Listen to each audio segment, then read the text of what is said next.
बिस्मिल्लाहिर्रहमानिर्रहीम, अस्सलाम वालेकुम टू एवरीवन।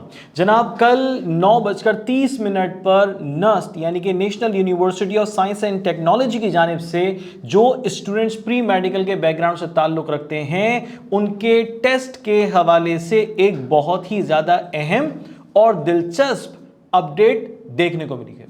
अब वो क्या है और उसको किस तरह से जो मेडिकल के स्टूडेंट्स हैं उसे काउंटर कर सकते हैं। अब देखिए, यहां पर बहुत सारे बच्चे इस बात को यकीनन सुनेंगे तो जरा समझिएगा कि आप किस स्टेटस में, किस स्टैंडर्ड पर फॉल कर रहे हैं। ठीक है जी, इस साल जो MD-CAT का टेस्ट हुआ पूरे पाकिस्तान में और उसका जो रिजल्ट आया है, तो उसके बाद बहुत सारे बच्चों के जो तासुरात हैं मेडिकल के हवाले से वो मुख्तलिफ हो रहे हैं और बदल रहे हैं। इसके अलावा अगर मैं बात करूं MD-CAT के स्टूडेंट्स जो इस साल यकीनन अपने सेकेंड ईयर में मौजूद हैं, अपनी बेहतरीन तैयारी कर रहे हैं मेडिकल से रिलेटेड एग्जाम्स की, वो भी यकीनन अपने एग्जाम्स अच्छे देंगे।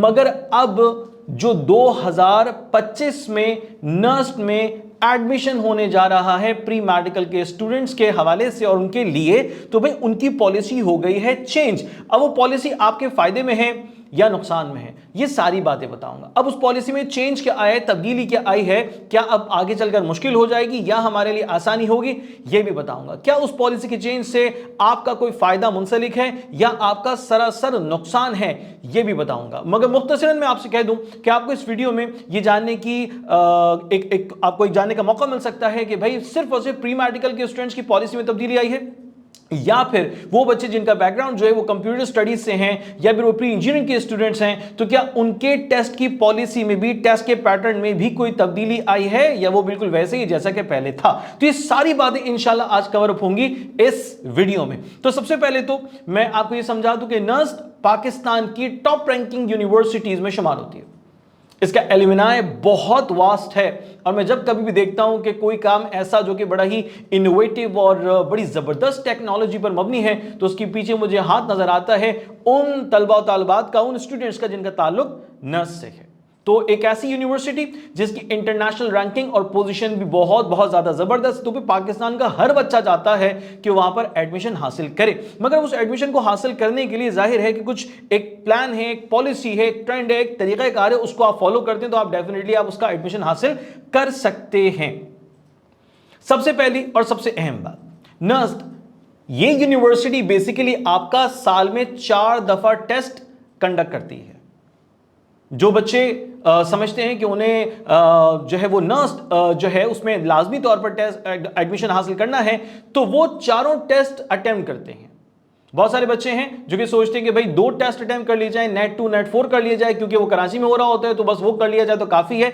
मगर मेरी सजेशन है, और सजेशन की वजह भी मैं आपको बताऊंगा, मेरी सजेशन तो ये है कि भाई तमाम बच्चे जो हैं जो नर्स में एडमिशन हासिल करना चाहते हैं, जाहिर है भाई पूरे पाकिस्तान के बच्चे टेस्ट देते हैं ना, तो उसका कॉम्पिटिशन भी बहुत ज्यादा होता है, डिफरेंट प्रोग्राम्स में कॉम्पिटिशन बहुत ज्यादा टफ होता है। तो जनाब, जब आप नेट 1 देते हैं तो आपको बहुत कुछ सीखने का मौका मिलता है, फिर आप नेट 2 की तरफ जाते हैं तो और बहुत कुछ लर्निंग आपकी होती है, फिर 3 और फिर 4। तो चारों टेस्ट में आपका जहां बेस्ट स्कोर होता है, बेस्ट ऑफ द 4 आपका पिक कर लिया जाता है, कंसीडर किया जाता है आपका स्कोर, और उसकी बुनियाद पे फिर आपके एडमिशन का प्रोसेस आगे बढ़ता है।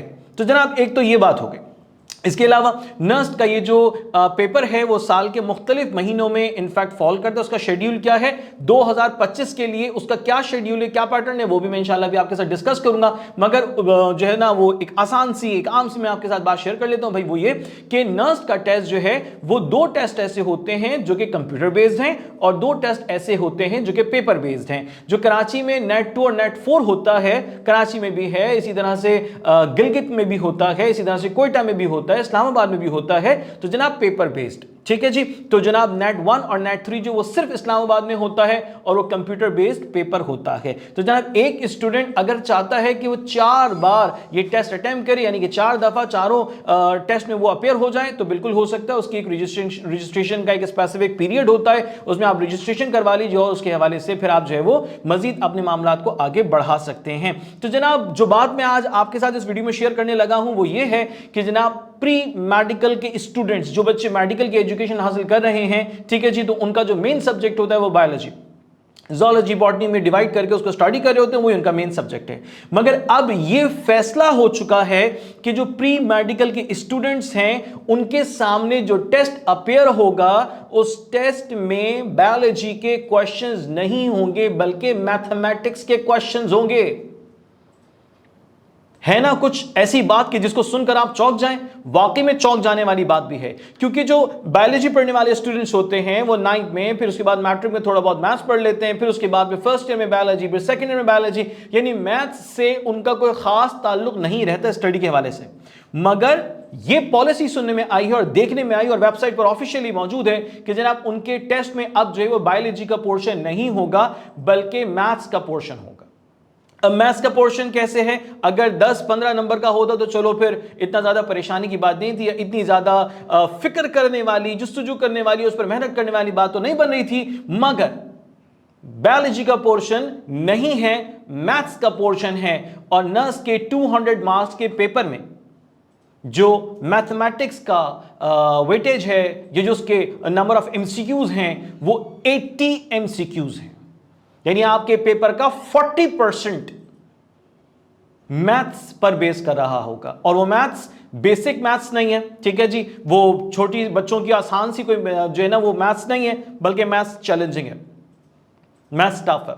वो फर्स्ट ईयर सेकंड ईयर की जो आपकी बेसिकली स्टडी होती है मैथ्स की, उससे काफी ज्यादा लिंक की जाने वाली है। अब क्या होगा?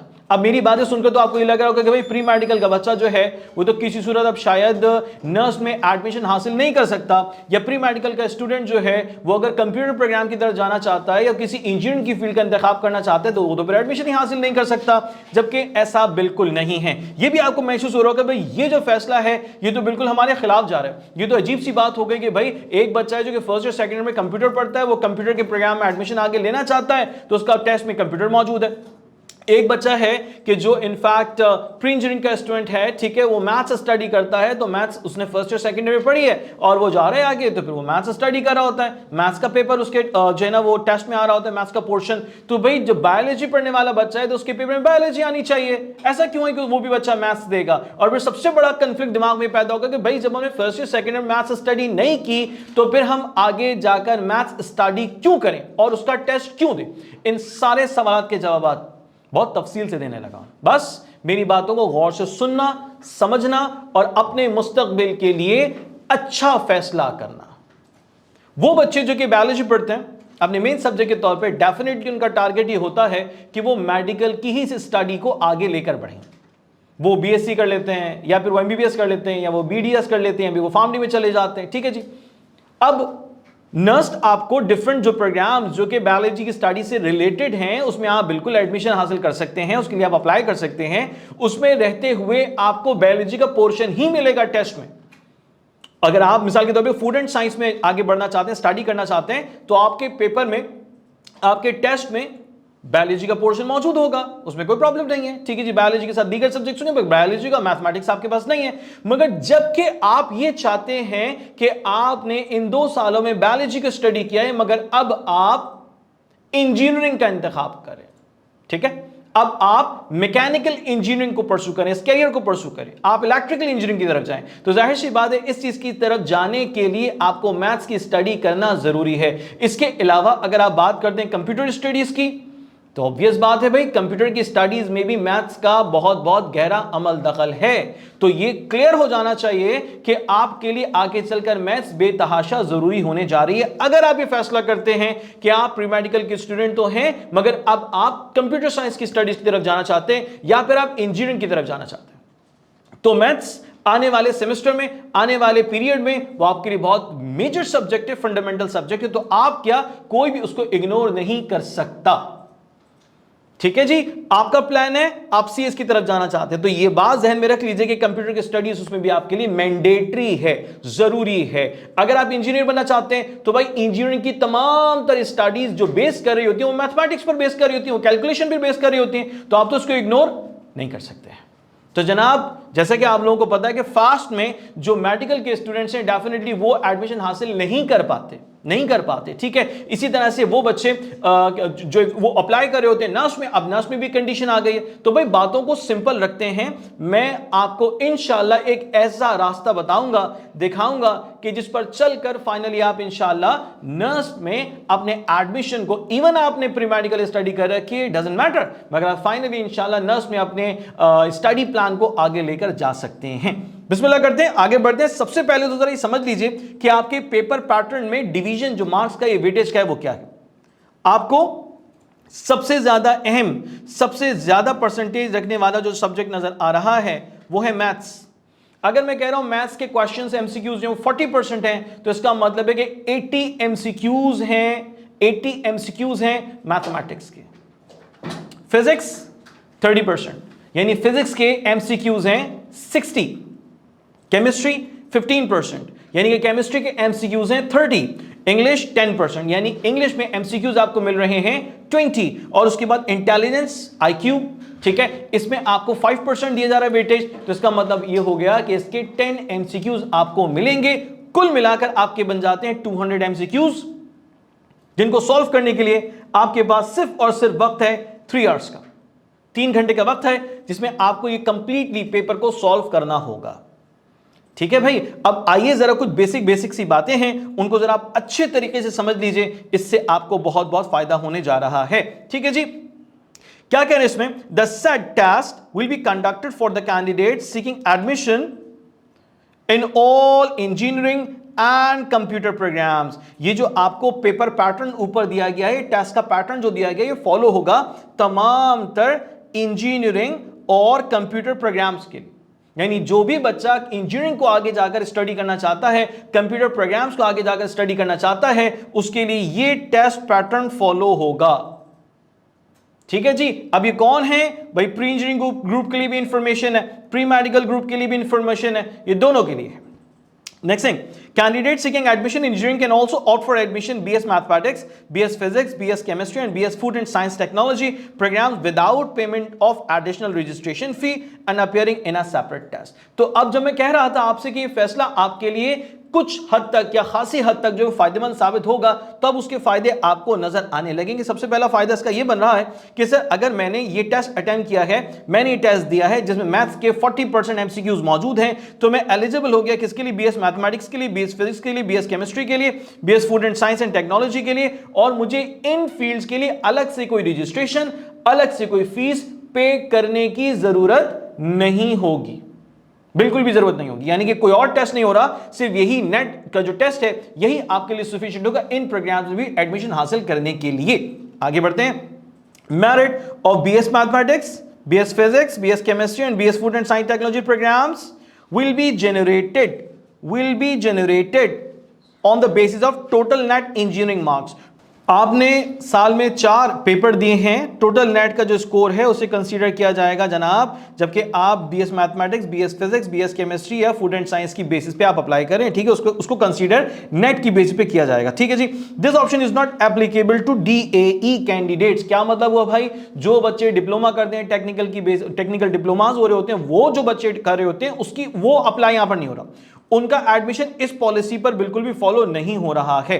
ठीक है जी, उसके बाद candidate with pre engineering and additional bio और pre math with additional maths. होता क्या है कि बच्चे प्लान करते हैं कि जनाब उन्होंने फर्स्ट ईयर में बायोलॉजी पढ़ ली, अब हमारा दिल नहीं चाह रहा, अब हम ना मैथ्स की इंजीनियरिंग की किसी फील्ड में चले जाएंगे, तो हम एडिशनल मैथ्स का पेपर दे देते हैं। या फिर बच्चे जो है वो मैथ्स पढ़ रहे हैं, ठीक है, इंजीनियरिंग के स्टूडेंट थे, अब उन्होंने सोचा नहीं अब हमें मेडिकल की तरफ आगे बढ़ना चाहिए, तो फिर वो एडिशनल पेपर दे रहे होते हैं बायोलॉजी का। ठीक है जनाब, तो वो बच्चे और इक्वलेंट यानी कि वो बच्चे के जो नॉर्मली पढ़े, प्री इंजीनियरिंग स्टडी की पूरी की पूरी या फिर प्री मेडिकल स्टडी की, उनके लिए क्या कंडीशन है, अप्लाइंग फॉर इंजीनियरिंग और computer programmes will appear in NET engineering paper, यानी कि वो अपेयर होंगे नेट के पेपर में। ठीक है जनाब, वो जिन्होंने एड मैथ्स का पेपर दिया, वो जिन्होंने बायोलॉजी का एडिशनल पेपर दिया, ठीक है जी, या फिर उन्होंने अपने जो एक रेगुलर पैटर्न पर पेपर थे वही उन्होंने दिए हैं, ठीक है। इंजीनियरिंग का बच्चा है, उसने physics chemistry biology, physics chemistry maths, ठीक है जी, और बाकी सब्जेक्ट्स का पेपर दिया है। और अगर बायोलॉजी का बच्चा है, उसने जोलॉजी बॉटनी, ठीक है जी, उसका पेपर दिया, उसके बाद फिर केमिस्ट्री स्टडी की है, और उसके अलावा फिर जो है वो दीगर सब्जेक्ट्स को, ठीक है। तो उनका भी मामला क्या है, वो नेट के पेपर यानी कि जो 4 पेपर होंगे पूरे साल में, उसी में अटेम्प्ट करेंगे, वही अटेम्प्ट करेंगे। अच्छा जी, अब इधर आ जाए, अहम बात है, जरा इंपॉर्टेंट चीज है, जरा इसको देख लीजिएगा, ठीक है। क्या कह रहे हैं, वो कह रहे हैं जनाब,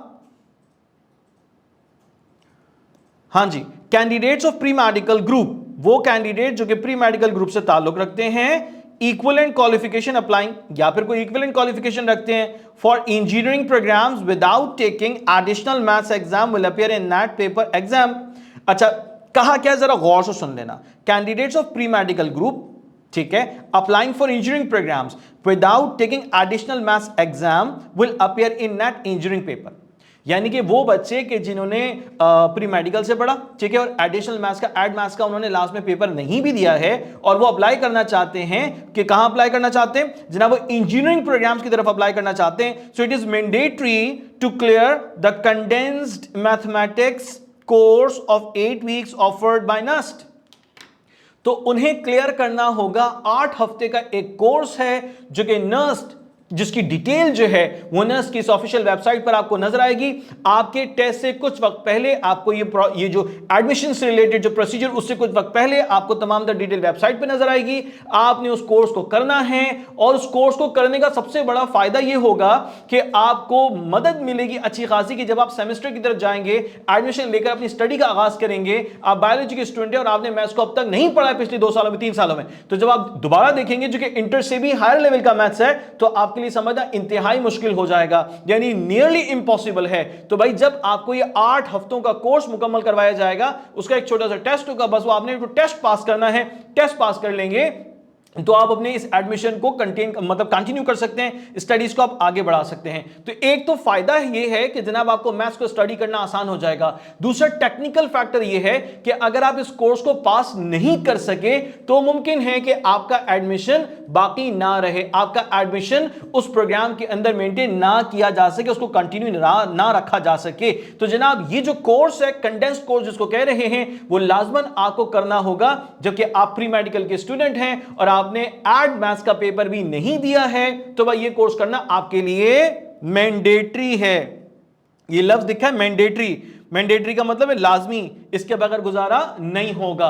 तो क्लियर हो जाना चाहिए माइंड आपका कि अगर आप प्री मेडिकल के स्टूडेंट हैं, चाहते हैं कि आप किसी इंजीनियरिंग साइट पर जाएं, जरूर जाएं भाई, मगर उसके लिए फिर जो नर्स आपको रिकमेंड करता है कंडेंस्ड मैथ्स कोर्स, वो आपने जरूर पूरा करना होगा, उसके बाद ही आप आगे की तरफ बढ़ सकते हैं। Candidates of pre medical equivalent qualification applying for BS computer science, BS Data Science and BS Artificial Intelligence without taking additional maths exam will appear in NET engineering paper।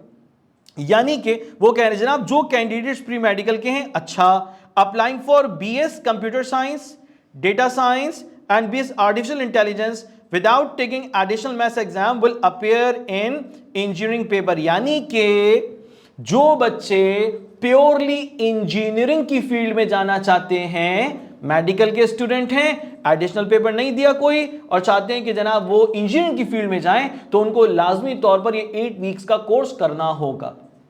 वो बच्चे कि जो प्री मेडिकल के हैं, उन्होंने कोई additional paper भी नहीं दिया और वो चाहते कि उनका admission BS computer science, BS data science या फिर BS आर्टिफिशियल इंटेलिजेंस या फिर गेमिंग, इस तरह की फील्ड में वो एडमिशन हासिल करना चाहते हैं, तो उनके लिए 8 हफ्ते की ये जो कंडेंस्ड मैथ्स कोर्स का प्लान है, इसको फॉलो करना जरूरी नहीं है, मगर जाहिर है कि जो उनका पेपर होगा, जो उनका फाइनली टेस्ट होगा, उस टेस्ट में उन्हें 40%, 40% MCQs मैथमेटिक्स के मिलेंगे, मैथ्स के मिलेंगे। तो भाई उसको सॉल्व करना है। अब वो इतनी बड़ी मुख्तलिफ सी चीज और इतनी मुश्किल सी चीज कैसे हम कर सकते हैं, ये सारी तफसील मिलेगी, मगर फिलहाल इतना समझ में आना चाहिए कि आप जिस स्टेज पर हैं, आप अगर प्री मेडिकल के स्टूडेंट हैं, चाहते हैं कि आप जो है वो इंजीनियरिंग की किसी फील्ड का इंतखाब करें, तो फिर आपको 8 वीक्स का सेशन आपको लेना पड़ेगा कंडेंस मैथ्स कोर्स का, उसके बाद फिर आप एडमिशन के लिए एलिजिबल कंसीडर किए जा सकेंगे। और अगर आप स्टूडेंट प्री मेडिकल के और आप जो है वो कंप्यूटर साइंस की स्टडीज को फॉलो करना चाहते हैं आगे जाके, इंजीनियर नहीं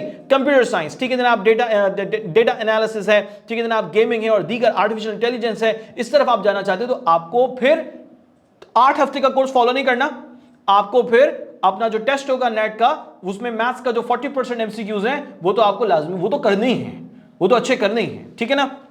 चलिए आगे जाते हैं। अच्छा भाई, ये जो तब्दीली जिसका मैं आपके सामने जिक्र कर रहा था, ये उन बच्चों के लिए है कि जो बैकग्राउंड, जिनकी स्टडी है प्री मेडिकल की है, प्री मेडिकल ग्रुप से ताल्लुक रखते हैं, ठीक है जनाब, और उन्होंने कोई एडिशनल पेपर भी नहीं दिया हुआ, और फाइनली वो चाहते हैं कि उनको इंजीनियरिंग की कोई फील्ड मिले, इंजीनियरिंग की कोई फील्ड मिले, तो उनके लिए चेंज था, ठीक है जनाब। अब अगर आप चाहते हैं कि भाई कोई मेडिकल का स्टूडेंट है और उसे मेडिकल की ही फील्ड में जाना है आगे, यानी नर्स में मेडिकल की फील्ड्स भी मौजूद हैं, ठीक है जनाब, तो वो फूड एंड साइंस और दीगर ऐसी फील्ड्स हैं, तो उसमें जाना चाहते हैं, तो उसमें उन्हें हरगिज भी मैथ्स नहीं पढ़ना, मैथ्स का पेपर नहीं देना, ये बात मैं आपको क्लियर कर रहा हूं, ठीक है, ये बात याद रखिएगा, आगे भी जाके मैं इसको अभी आपके साथ जो है वो शेयर करूंगा, ठीक है जी। वो बच्चे जो कि बैकग्राउंड रखते हैं कंप्यूटर साइंस का, कंप्यूटर स्टडीज करते आ रहे हैं, फर्स्ट ईयर सेकंड ईयर में ये पढ़ा है, ठीक है ना जी, उनके लिए टेस्ट किस तरह का होगा देख लीजिए जरा। Mathematics 40%, physics 25%, computer science 20%, English 10% और intelligence 5%।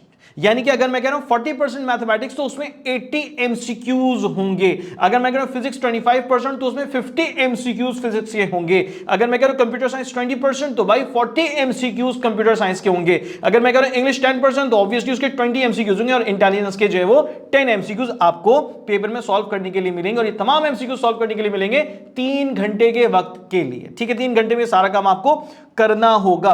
Computer science group with combination maths, physics and computer science. अच्छा अब ये बात भी जरा समझ लें, देखें अगर एक बच्चा है कि जिसने इंटर में अपना जो सब्जेक्ट पढ़ा है वो कंप्यूटर है, ठीक है, तो जाहिर सी बात है कि अभी आगे जाकर उसको कंप्यूटर का बेस पेपर ही मिलेगा। ऐसा नहीं हो रहा कि जनाब वो कंप्यूटर्स ने स्टडी की है, वो आगे भी जाकर कंप्यूटर से रिलेटेड स्टडीज को परसू करना चाहता है और उसको बायोलॉजी का कोर्स पकड़ा दिया जाए, ऐसा नहीं हो रहा। उसने कंप्यूटर पढ़ी है तो कंप्यूटर उसके पेपर के अंदर एक पोर्शन होगा, मैथ्स होगा, फिजिक्स होगा, इंग्लिश होगा, आईक्यू होगा, ठीक है जी। अगर किसी स्टूडेंट ने इनफैक्ट कंप्यूटर स्टडी नहीं की है, कंप्यूटर स्टडी नहीं की है, ऑब्वियस मतलब उसने जो है वो प्री इंजीनियरिंग के सब्जेक्ट पढ़े, यानी कि उसने मैथ्स पढ़ा है, उसने फिजिक्स पढ़ी है, उसने केमिस्ट्री पढ़ी है, तो फिर जो टेस्ट यानी जिस डिग्री के लिए वो परसू करना चाहता है, जिस प्रोग्राम के लिए वो परसू करना चाहता है वो इंजीनियरिंग साइड से ही रिलेटेड है, तो ऑब्वियसली उसको जो है वो पेपर जो है वो फिजिक्स का पोर्शन जो टेस्ट में आ रहा होगा वो फिजिक्स का आ रहा होगा, वो मैथ्स का आ रहा होगा, वो केमिस्ट्री का आ रहा होगा, वो इंग्लिश का आएगा, वो आईक्यू का आएगा, तो पेपर इस तरह से बनेगा। तो ये मैसेज, ये पॉलिसी का चेंज खास तौर पर प्री मेडिकल के स्टूडेंट्स के हवाले से रहा है, बाकी के लिए सिचुएशन कोई बहुत ज्यादा डिफरेंट नहीं हो रही, मगर एक बहुत अहम बात है, सबको कहूंगा, सबको समझाऊंगा, बहुत अहम बात है भाई, इस वीडियो को पूरा देख लेना, फायदा हो जाएगा, अभी मैं ये बात कहने वाला हूं अभी आगे, ठीक है जी। अच्छा, वो जो बच्चे हैं जो कि कंप्यूटर के प्रोग्राम से ताल्लुक रखते हैं with the combination maths, physics and computer science, okay जी, वो क्या करें, can apply for all engineering and computing programmes, तमाम इंजीनियरिंग और कंप्यूटर प्रोग्राम्स के लिए अप्लाई कर सकते हैं, बीएस मैथमेटिक्स के लिए भी, बीएस फिजिक्स के लिए, without payment of additional registration fee, कोई रजिस्ट्रेशन फी इजाफी नहीं हो रही है, वो इसमें भी अप्लाई कर सकते हैं, उनका भी एप्लीकेशन इसमें हो सकता है, ठीक है जी। Merit of these programmes will be generated on the basis of total net computing marks, important बात है, टोटल नेट कंप्यूटिंग मार्क्स की बेसिस पे उनका एग्रीगेट बनाया जाएगा, ठीक है जी। अच्छा, HSC with mathematics as a major subject, आपने जो है वो मैथमेटिक्स आपका मेजर सब्जेक्ट रहा है, देन फिर क्या होगा जनाब, candidates can apply for computing programs के लिए अप्लाई कर सकते हैं, BS computer science, BS data science, BS bioinformatics, BS artificial intelligence, इसके लिए बिल्कुल अप्लाई कर सकते हैं।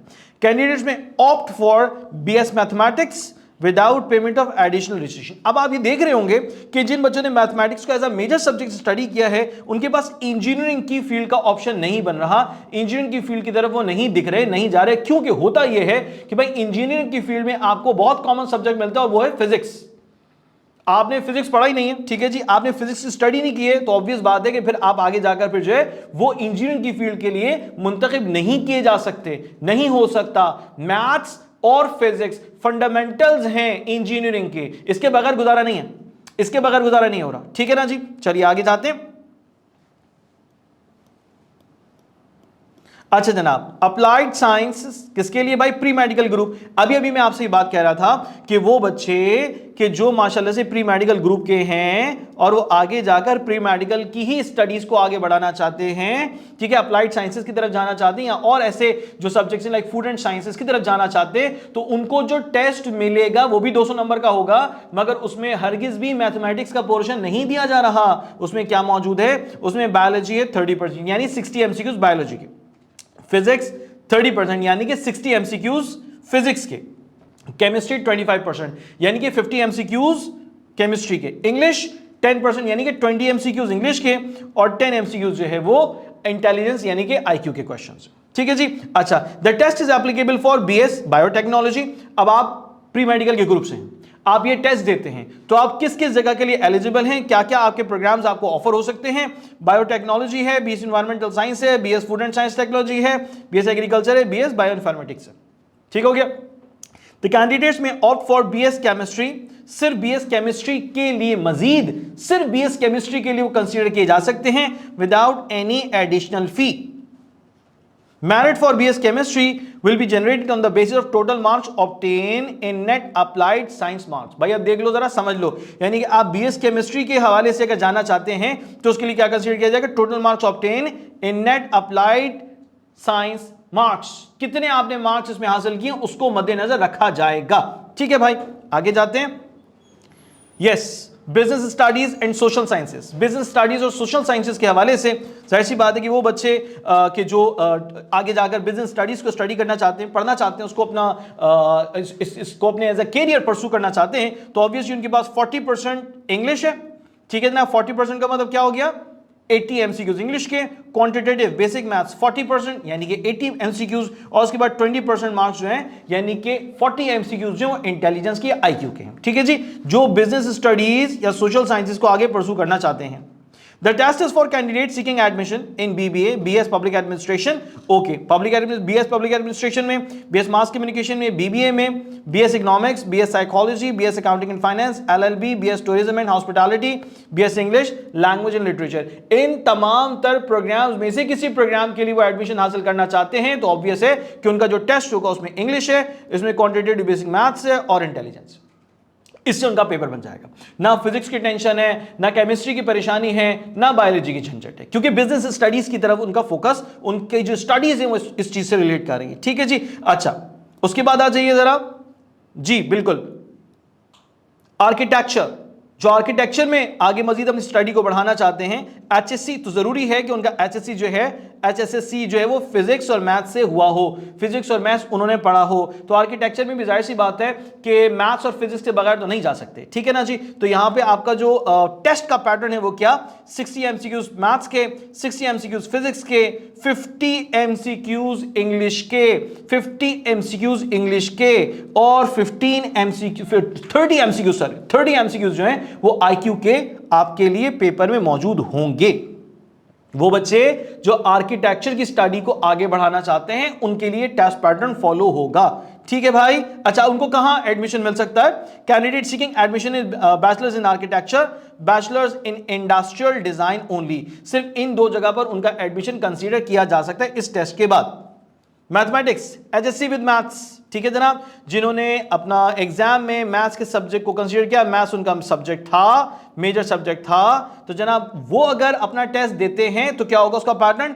85% मैथमेटिक्स के क्वेश्चंस हैं, 10% जो है इंग्लिश के क्वेश्चंस हैं, और इंटेलिजेंस के 5% क्वेश्चंस हैं, यानी कि कुल मिला के हो गए 30, 170 एमसीक्यूज होंगे ना, वो मैथ्स के होंगे, वो मैथ्स के कंसीडर कर रहे होंगे। ठीक है ना, तो इस तरह का टेस्ट उनका आएगा।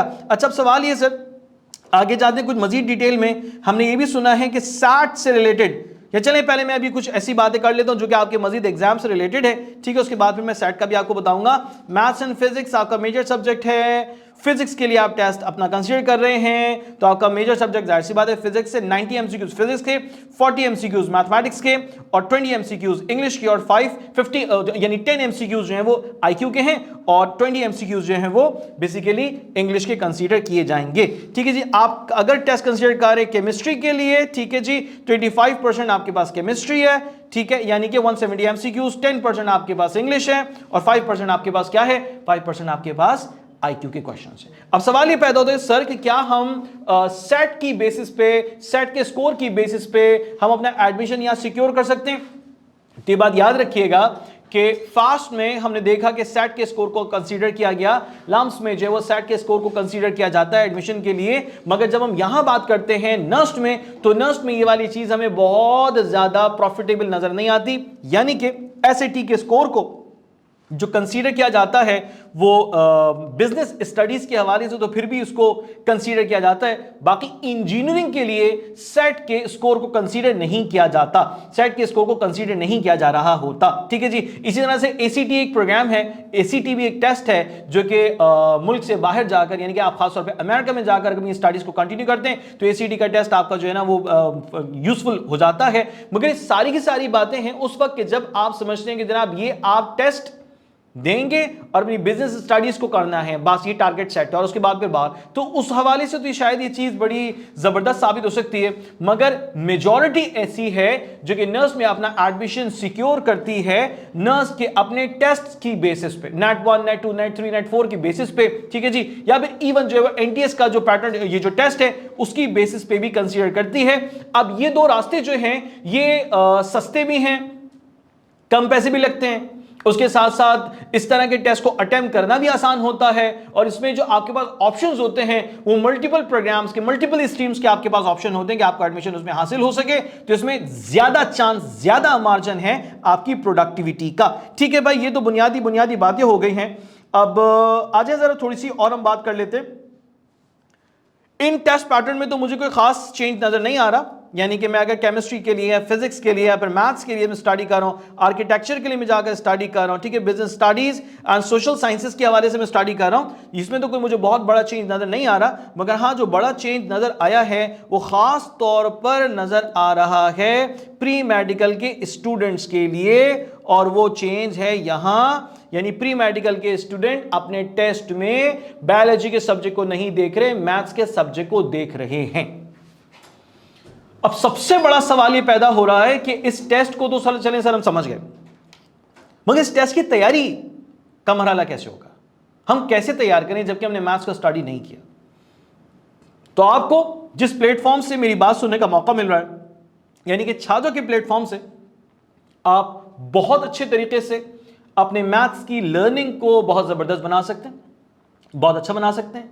छाजो की लाइव ऑनलाइन क्लासेस जो हैं उन क्लासेस से बहुत अच्छा रिजल्ट बन सका, बहुत अच्छे रिजल्ट्स आए। ठीक है जनाब, एक पिक्चर, एक लास्ट यानी कि 2024 के रिजल्ट के हवाले से मैं चाहता हूं कि मैं आपको जरूर कुछ चीजें गाइड कर दूं कि जनाब 130 प्लस स्कोर बनाने वाले स्टूडेंट्स की तादाद 60 प्लस में जा रही। ठीक है जी, यानी कि एक अच्छा स्कोर उन्होंने बनाया और माशाल्लाह से यहां पर जो है वो जो हाई अचीवर्स हैं, यानी कि 2024 के जो हाई अचीवर्स हैं, हमारे हाईएस्ट स्कोरर्स हैं, उनका जिक्र भी यहां पर मुझे वाज़ेह तौर पर मिल रहा है। और ये तो चंद एक बच्चों के नाम है, और भी ऐसे दीगर बच्चे हैं जिन्होंने माशाल्लाह से नर्स में बहुत अच्छा स्कोर अपना बनाया है। ठीक है जी, अच्छा, इसके अलावा जो एक कंप्लीट फिगर है वो भी मैं आपके साथ चलें शेयर कर लेता हूं ताकि आप लोगों को थोड़ा सा कॉन्फिडेंस मिल सके कि मैं छाजो एप्लीकेशन की लाइव ऑनलाइन क्लासेस को, इसके प्रैक्टिस जोन को, इसके रिकॉर्डेड लेक्चर को मैं क्यों आपके साथ शेयर कर रहा हूं, क्यों मैं प्रेफर कर रहा हूं, उसकी वजह आपको नजर आती है, उसकी वजह आपको दिखती है। जरा गौर से देखिए कि जनाब यहां पे नर्स में 219 स्टूडेंट्स अपना एडमिशन सिक्योर कर सके हैं इन 2024 यानी कि 2024 में। बाकी यूनिवर्सिटीज में तो जाहिर सी बात है एक और बेहतर तादाद है, 620 एनईडी में है, 407 फास्ट में है, ठीक है जनाब, 96 IBACS, 108 GIK, और टोटल फिगर जो आ रही है वो लगभग 1500 के करीब है, 1480 अप्रॉक्स 1500 स्टूडेंट्स जो हैं वो माशाल्लाह से छाजाओ के प्लेटफॉर्म से अपनी बेहतरीन तैयारी करने के बाद एडमिशन हासिल करने के काबिल हो सके यूनिवर्सिटीज में। ये पाकिस्तान की टॉप यूनिवर्सिटीज हैं, ठीक है जनाब। तो अगर आप चाहते हैं कि भाई इस मुश्किल से आप निजात पा लें जो कि अभी पैदा हो गई है, मैं समझता हूं कि चैलेंज है, मेडिकल के स्टूडेंट्स के लिए मैथ्स पढ़ना एक चैलेंज है, मगर चैलेंज बहुत अच्छे तरीके से आप ओवरकम कर सकते हैं। अगर आप वाकई में चाहते हैं कि आपका जो है वो एडमिशन हो सके, नर्स में किसी इंजीनियरिंग प्रोग्राम में आप जा सकें, तो भाई जाहिर सी बात है उसके लिए स्टडी करना जरूरी है। और अगर आप समझते हैं कि आप किसी कंप्यूटर साइट पे जाएं, सॉफ्टवेयर इंजीनियरिंग में जाएं, या आर्टिफिशियल इंटेलिजेंस पे जाएं, या डेटा साइंस में, तब भी वहां पर सेमेस्टर में जाकर आपको मैथ्स पढ़ना है, टेस्ट में मैथ्स मौजूद है, मैथ्स का आपको तैयारी करके पेपर देना है, तो भाई मैथ्स की स्टडी जो है वो डेफिनेटली आपको बड़ी ही जबरदस्त मिलनी चाहिए। और छाजों पे माशाल्लाह से हर तरह से आपकी तैयारी को बेस्ट बनाने के लिए कंटेंट मौजूद है, एक्सपर्ट टीचर्स मौजूद हैं, उनकी कंप्लीट गाइडेंस मौजूद है, और जबरदस्त मटेरियल मौजूद है जिससे पढ़कर आप अपनी तैयारी को और अच्छा बना सकते हैं। ठीक है जी। यहां पर मुझे एक एनईडी का रिजल्ट भी नजर आ रहा है, और एनईडी के रिजल्ट की मैं बात जरूर करूंगा भाई, क्योंकि कराची में रहने वाले बच्चों को, जो कराची बोर्ड से, उनको सबसे ज्यादा सीट्स ऑफर हो रही होती हैं एनईडी यूनिवर्सिटी की तरफ से जनाब। तो यहां पे मेरे पास टॉप स्कोरर्स हैं एनईडी के, और इस साल की सबसे ज्यादा शानदार बात जो मुझे लगी है वो जनाब छाजो के प्लेटफॉर्म से फर्स्ट पोजीशन साद Khan, first position Umama Zubair, first position साद मलिक, फोर्थ पोजीशन मानीन फवाद। ये डिफरेंट बोर्ड्स के बच्चे हैं जिन्होंने फर्स्ट पोजीशन हासिल की। आ खान बोर्ड इसमें मौजूद है, फेडरल बोर्ड इसके अंदर मौजूद है। ठीक है जी। तो ये पोजीशन होल्डर्स माशाल्लाह से पोजीशन हासिल की यहां के बच्चों जिन्होंने छाजो एप्लीकेशन को बड़ा ही जबरदस्त अंदाज में इस्तेमाल किया, तो वो पोजीशन होल्डर्स माशाल्लाह से बने। ठीक है जी। और अगर मैं एनईडी में एडमिशन की तादाद की तरफ जाता हूं, तो एनईडी में जो एडमिशन की तादाद मुझे इस चार्ट में नजर आ रही है वो है माशाल्लाह माशाल्लाह 620। बिग फिगर, बड़ी फिगर है। तो अब इंशाल्लाह आने वाले वक्त में इस तरह के रिजल्ट का हिस्से होंगे, यानी आपका भी नाम यूनिवर्सिटी के साथ लिया जा रहा होगा कि हमारे फला स्टूडेंट है वो माशाल्लाह से यूनिवर्सिटी में एडमिशन सिक्योर कर सके। बट बिफोर दैट इस काम को करने से पहले सख्ती से, मुश्किल से, आजमाइश से गुजरना होगा। शाहजहां की लाइव ऑनलाइन क्लासेस के मल्टीपल बैचेस जो वो शुरू होते हैं, उसमें बच्चे बेस्ट स्टडी करते हैं। इंशाल्लाह अभी मैं डिस्क्रिप्शन में आपके पास नंबर मौजूद होगा, लिंक मौजूद होगा, जिसके जरिए से आपको मालूमात मिल सकेगी कि जो अपकमिंग बैच है हमारा वो कब से शुरू हो रहा है। सारी इंफॉर्मेशन आपको हासिल हो जाएगी डिस्क्रिप्शन में, इसको जरूर देख लीजिएगा। But before that ending this video, I just want to say कि भाई अपनी जिंदगी का बेहतरीन फैसला कीजिए, फैसला कर लीजिए, उस पर डट जाइए, कायम रहिए, अपनी जिंदगी के हर एक लम्हे को कीमती बनाइए, कामयाब हो जाइए, छा जाइए।